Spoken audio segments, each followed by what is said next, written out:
দান করেছেন যে খালিদ ভাইয়ের প্রচারণার জন্য। বলেন আলহামদুলিল্লাহ। একটা বিশাল বড় একটা বেলুন, বিশাল বড় বেলুন আমরা এটা চিন্তা করেছি। আপনারা যদি একমত হন, আমরা সকলে মিলে এটাকে ভাসানতে মোড়ে একটা বিশালভাবে উপর দিকে আমরা তুলে দিতে চাই। আমরা সবাই একমত ইনশাল্লাহ। ভাসানতে মোড়ে আমরা এটা যদি উড়ে যদি অনেক দূরে যাবে, তাহলে অনেক দূর থেকে দেখা যাবে ভাসানটেক মোড়ের স্পেসটা অনেক বড়। পাশাপাশি আমাদের ভাসানটেকের সবচাইতে গুরুত্বপূর্ণ স্থান হলো ভাসানটেক মোড়।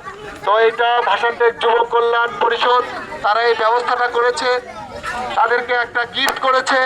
আমি বাংলাদেশ জামায়াত ইসলামী ভাসানটেক থানা আমির হিসেবে আমি যুব কল্যাণ পরিষদকে অত্যন্ত ধন্যবাদ জানাচ্ছি।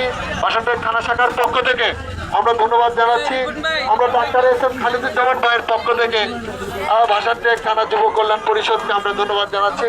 তো আমরা এখানে নামাজ আদায় করবো, সবাই নামাজ আদায় করে এখান থেকে যুব বিভাগের 10 থেকে 15-20 জন যারা আছেন আর বাকি ভাসানটেকের যারা ভাইরা আছেন আমরা সকলে মিলে এবং অন্যান্য ভাইরা যারা যেতে চান আমাদের সাথে আমরা সকলকে আমন্ত্রণ জানাচ্ছি।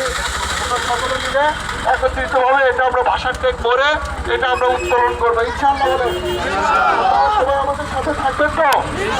যদি একান্ত কোনো জরুরি থাকে তাহলে চলে যেতে পারেন, তবে আমরা সবাই মিলে একত্রিতভাবে এটা ভাসানটেক মোড়ে এই যে আপনারা দেখেন ভালো করে ভিডিও করে নেন যে এটা আমাদের যাবে। এখনই না নেওয়া দর্শন অনুরোধ করছি, এখন না, এখন এখানে থাকে না, একসাথে নিয়ে যাবো, নিয়ে গেল। তো আমরা এখন নামাজ আদায় করবো এখানে এই মসজিদে। সকলকে ধন্যবাদ। আসসালামু আলাইকুম ওয়া রাহমাতুল্লাহ।